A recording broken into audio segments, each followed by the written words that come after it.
about shame, shame, shame. It's the name of our game.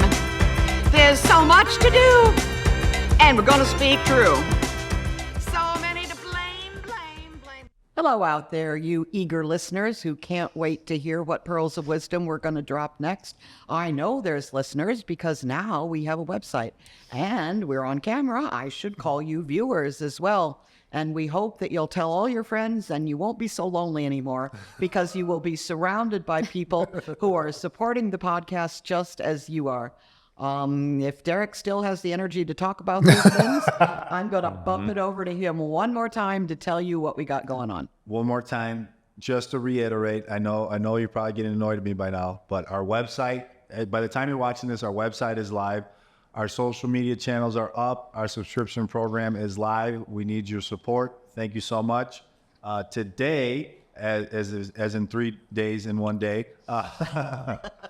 which today is it? We have Kristen Schmidt, who's the current director of development at the CAC. She's got over 20 years of nonprofit experience. And I actually met Kristen because, we started the podcast and then we ran out of guests. So then I just started cold calling nonprofits. We had people lined up. Yeah. No, we didn't run out of guests. Gene found a newspaper article that mentioned the Chicago Children's Advocacy Center. Yes. And I was saying, I've been doing this work for 25 years and I've never heard of them. Oh dear, we have to change that. I actually, Yes, we do. I found the CAC, went on the website. I called the number, you answered right away, and we've been fast friends ever since. Yes. Absolutely. No, it is my pleasure to be with you here today. And really, I said it before, I'll say it again. It's a gift that you're giving us this platform to share about what we're doing at Chicago Children's Advocacy Center. So thank you. Thank you. It's our pleasure. So today I think we really wanted to dive into the different funding streams for CAC and Can Hope. So maybe you could start us off there. Absolutely. So I think to start, I want to share that for me, this work runs very deep. I am a survivor of domestic violence, and I wanted to share that with both of you as part of this. So that is what drives me in this work and this project with Can Hope. And it's something that when I was able to bring my full self to the workplace and feel safe in that way and be able to feel that running through my veins, really it's lighting a fire. And that's really what I'm looking to do in this role, is bring a voice within our organization to charge up Chicagoland, to support Chicago Children's Advocacy Center. And we have a lot that is going on for us. So the organization has existed 22 years and has just coming up on its 22nd birthday, actually, in August, I think August 6th. And we were founded by Mayor Daley, and have just continued to grow as an organization. This year, we just wrapped up our fiscal year with an $8.1 million budget and a staff of 90 people. Next year, we're looking at an $8.9 million budget. And I know those are like big numbers for an organization our size. We have a lot of fundraising needs. I know the last podcast, Jason spoke about the government funding that we receive, federal, state, county, city, other local grant opportunities that are there.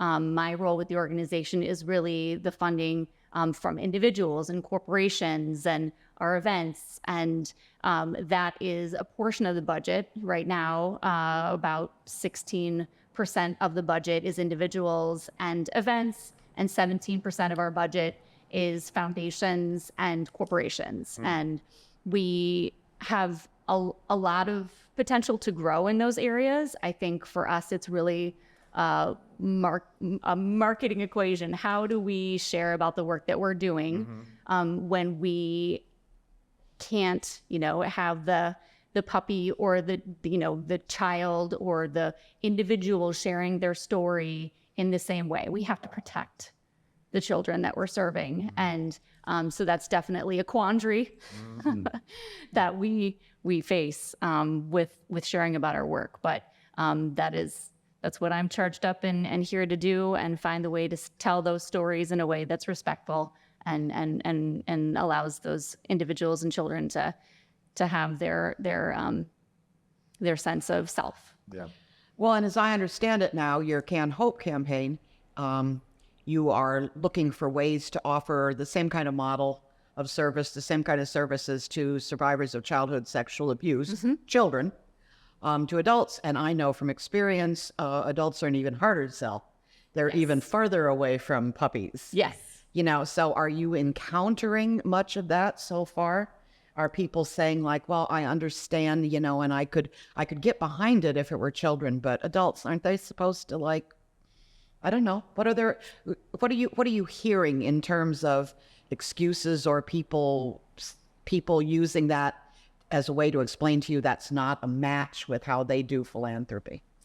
Certainly. I mean, we're at the very beginning stages with the Can Hope fundraising. Right now we're working to secure, again, government funding is where it has to start. If we don't have that, we're going to have to look at the scale of the project and what we can do. And that's just the reality. I know we do have that kind of work to do to make the case for how this is really about the family unit. It's serving the, survivors of domestic violence, and it's serving the children that may be a part of that family, and the kind of the systemic problem that is. So I think for the idea of Can Hope, I think it's going to have to come back to the thing Jason was saying on the other episode about the economic case, that I think that will hopefully compel businesses to get behind that, because it does feel like the stigma is so thick around that people will not, be open to the idea of that. So that's my hope anyway. Yeah. Yeah. And you got to, and the business, then you got to figure out the way to work with the business to get them to brand it the right way. And there's the whole branding and piece, and how do you package it the right way? And there's got to be an intersection. So there's a lot of challenges there. Absolutely. Yeah, we do have, help in building the business case out for us with Can Hope, and I'm still getting familiar with parts of it, but I know that it's something where there's a kind of the idea of this as a public health crisis that we need to be addressing as a city, and we need to be getting, ahead of it, so that it does not keep disrupting lives in the way that it is. In looking at the percentages you mentioned, in particular the 16% for individual, 17% for grant and corporations, I'm curious, like, what are some things that you maybe are bringing to the table, some fresh perspectives, maybe things that you're looking to try to, I assume, increase those percentages potentially? I think there's just things, as a nonprofit grows and gets more sophisticated within its development program, I think there are things that, we're looking to build or to make more corporate philanthropy possible. That right now has been very focused on events and sponsorships related to events. But how can we engage with businesses? We do a couple of things during the year, including a backpack drive for school and a kids' holiday party, where a lot of businesses are donating things. And sometimes they're asking for volunteer time on top of that, and want to be able to kind of package that together for businesses in the Chicago market, so they can understand kind of the impact they can have throughout the year for us, and not just these individual moments of support. So that's something that we're looking to do. I think there's also just the idea of how do we make the different events that we're hosting, different. Right now we have a number of wonderful events that we run, including a couple coming up in the fall, including our Night of Heroes event on October 5th. And those have continued to evolve over the years as different supporters get involved. And event fundraising, as fundraisers will tell you, is the most expensive form of fundraising. But again, for us as an organization, it is that people feel it's the path to get engaged with us, because, you know, we can certainly have people here for a tour. Like I know Derek and Jean came over to the center for a tour, but that idea of an event as a way to share the story and bring a sense of community together, I think is so important. And we do it in a special way with our events. So I'm kind of curious as you set your goals. And I guess this would apply, I don't know about institutional funders like foundations, but I think it would apply to both individuals and corporations. And maybe this isn't even your process, but have you like thought about separating out, you know, how much of that can we expect from our existing funding base? You know, are we going to go to the same people and tell them about the Can Hope campaign? And how much do you target? Well, this is going to require new, you know, new sponsorships, new corporate funding, new individuals. Can you talk about, you know, the setting of if you're setting targets like that? Yes, absolutely. I mean, you're going to have to have some new people. Donor acquisition is key to all of this, and we can't. I mean, if we're talking about a $8.9 million budget, and that has to grow every year, and we're talking about Can Hope being, you know, 3 or 4 years away potentially, we have to be able to prepare our donor base for that. And of course, we're going to start with the people that have already been supporting us and share that story with them, and being able to appeal to them for, you know, both, or, you know, having special opportunities with pledges over time so that they can continue the sport that we need to keep everything going every year, along with the campaign. Donor acquisition strategies is something that we are looking into with our board of directors, and actually our new chief development and marketing officer, Nikia Kyler, who I would love to have her here for yes.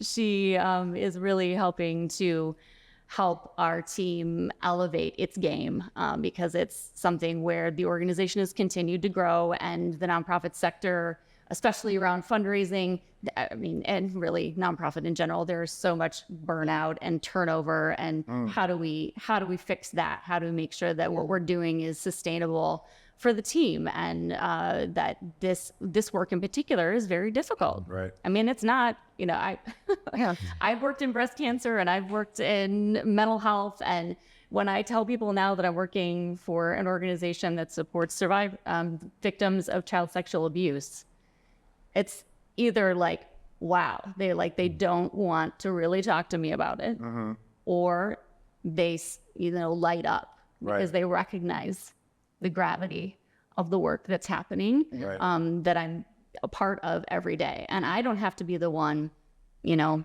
talking to the children every day, but it is the trauma informed environment that we have is so real and so rich, and there's so much work done to support the staff, and they include the fundraising staff in that as well, because they recognize you don't know what somebody's story is. No, you know, that you never know how this is so pervasive. Right.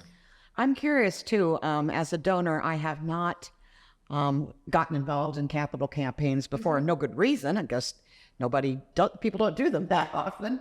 They're hard. They are hard. So when you are approaching individuals and corporations, are you looking primarily for a commitment to a certain amount? You know, this is what it's going to take to build.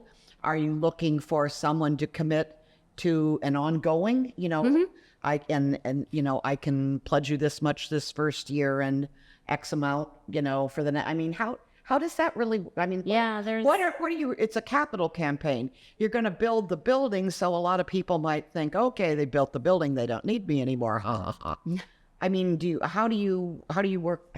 What are you asking for? Sure. So, capital campaign fundraising is kind of its own special art and science.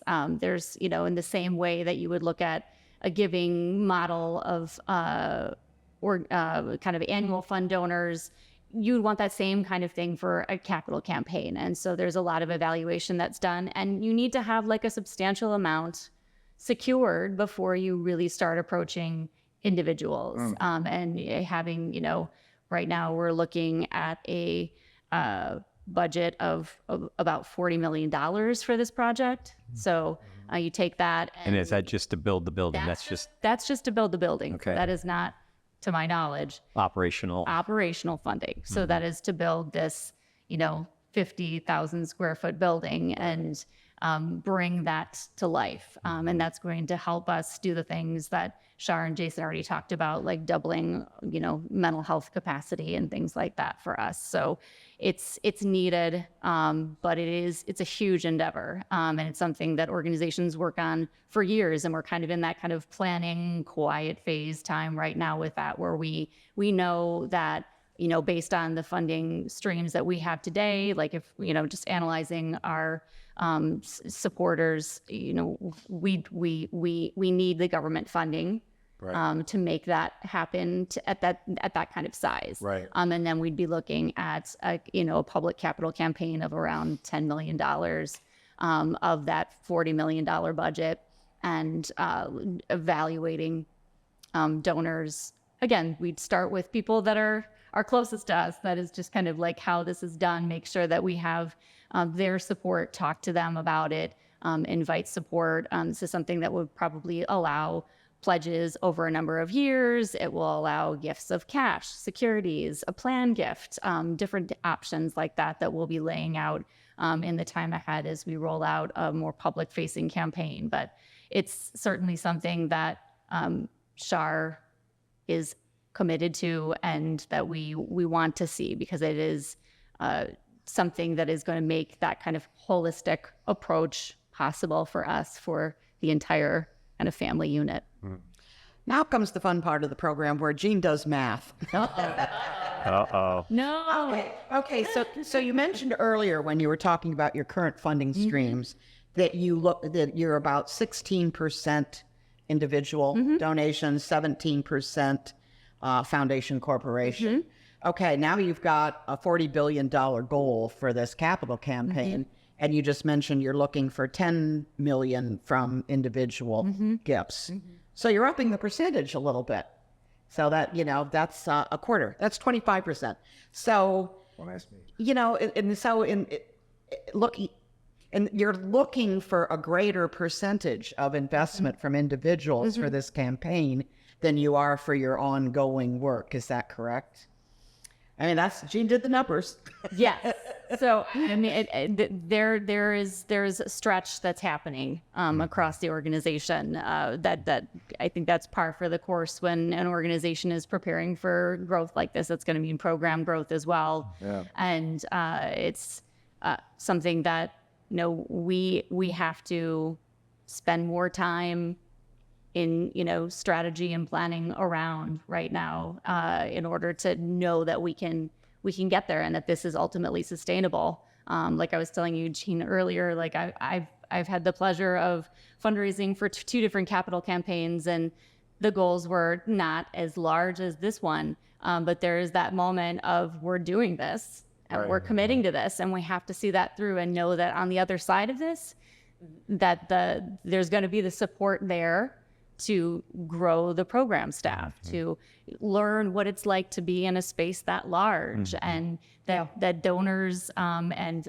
foundations and individuals and corporations, that they are going to go along with that, the vision that we've just shared, and believe that we can do it. And I feel with Chicago Children's Advocacy Center that we have proven that, because we've already done that. We had an expansion project in 2014, 2015 to expand the services and build a 2-story addition onto the building that we have at 1240 South Damon. And we are also just the collaborative nature of the organization. It is everywhere, and we believe that we can champion this in the city of Chicago, and that we have the partners that are the stakeholders kind of programmatically on the domestic violence side that can also add to the voice that and the cries that we make to make sure that this happens. Yeah, because you don't just build a building.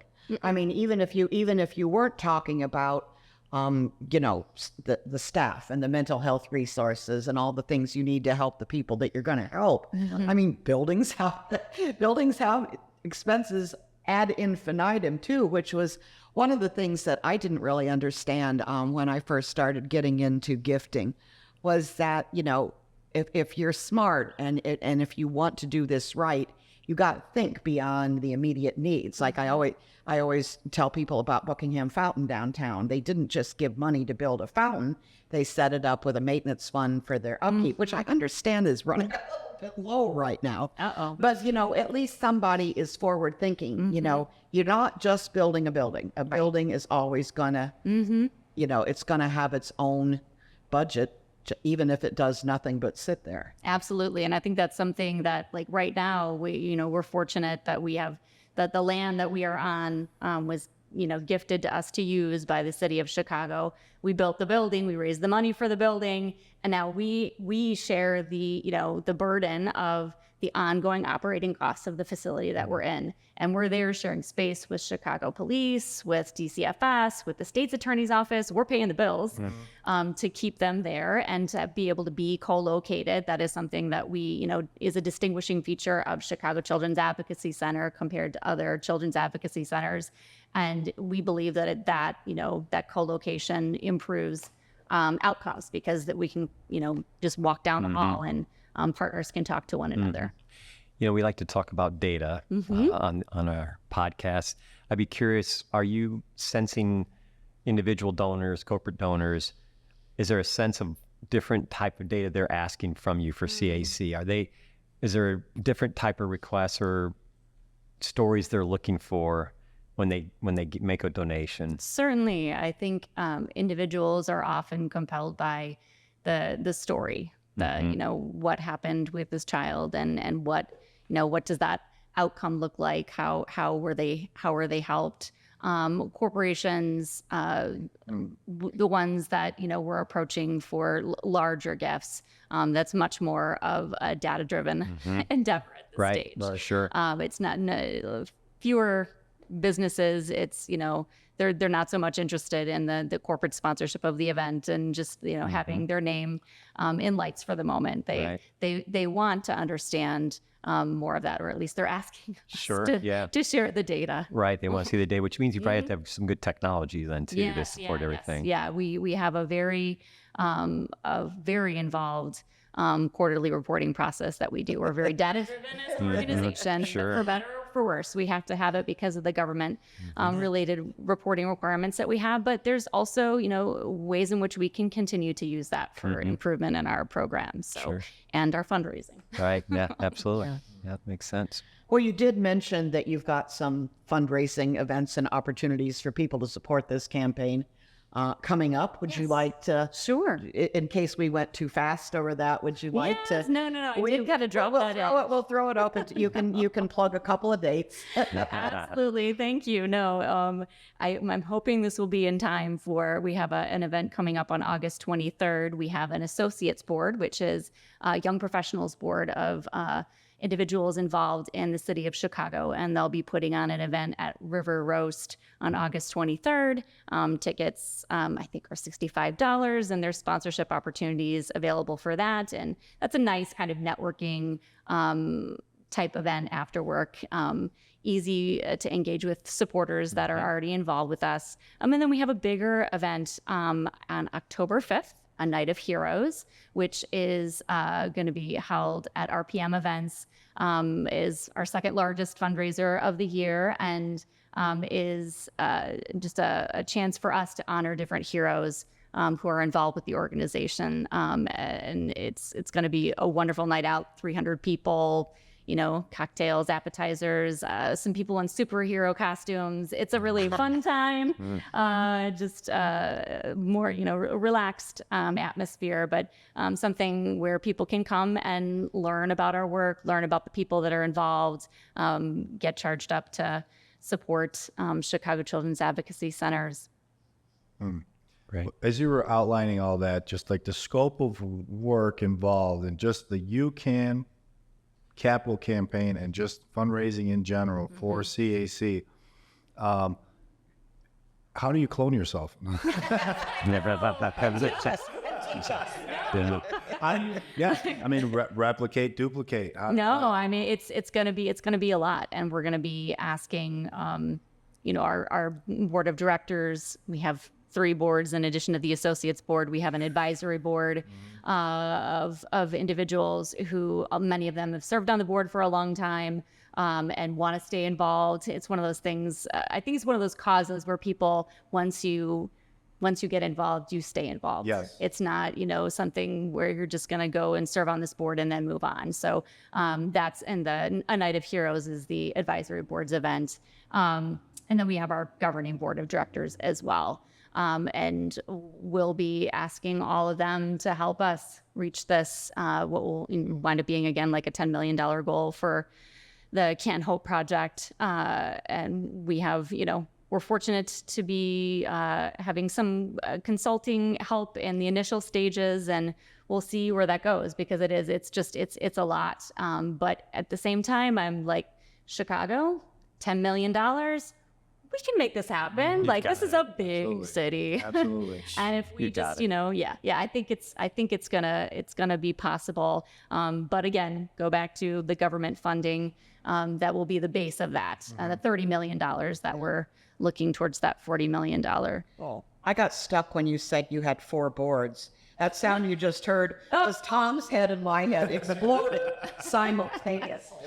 Well, it's worked really well for the organization. I know our advisory board chair, Greg Elstein, he grew up with the organization. Like, this organization really has a pathway for people to get more engaged, and for young professionals to learn how nonprofits work, to really be hands-on in that way and continue serving in different capacities. And again, that idea of you've been on the governing boards and you are ready to move on from that, but you can stay involved and be pulled in on a special project basis. So. Gene, I was thinking about the give-get multiplier. Yeah, that's the great I thing. know you were. That's why our heads were exploding. That's right. And I mentioned there's different levels, don't you? Well, thank you so much, Kristen. This has, we really appreciate. This is not only the first time we've done 3 podcasts in one session. It's the first time we've had 3 different people from one organization on. You guys are very special people. You're doing great work. You're doing it in ways that, we here at this table are not completely familiar with. And we're looking forward to learning more. And, as I sit here talking about programs that are concentrating on adult survivors as opposed to just childhood victims, which is kind of, something I've been preaching for, 25 years. I just have to say one more time how grateful I am to be sitting here surrounded by artwork created by individual survivors. It's, it's a different ballgame sometimes when you're talking about the adults. It's a different sell. It's a different strategic marketing initiative, but the rewards, the rewards can be just as great. A child climbing up into your lap and saying thank you. That's a wonderful thing. We would that can't happen too many times for us. But there's a special feeling that comes from working with adults too.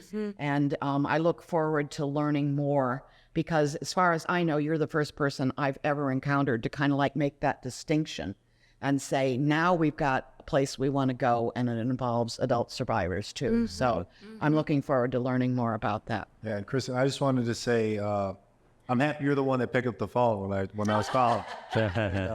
Well, I thank you very much for coming on here, and thank you for coming on here and sharing your experience. I know it means a lot to me. It means a lot to Tom. Thank you, Kristen. And Gene. It takes a lot of courage, and I appreciate it. Absolutely. Thank you. Well, you inspired me on that. Seriously. Thank you. Well, thank you to Awakenings too. Yeah. Can't thank them enough. Yeah. Right. Thank you.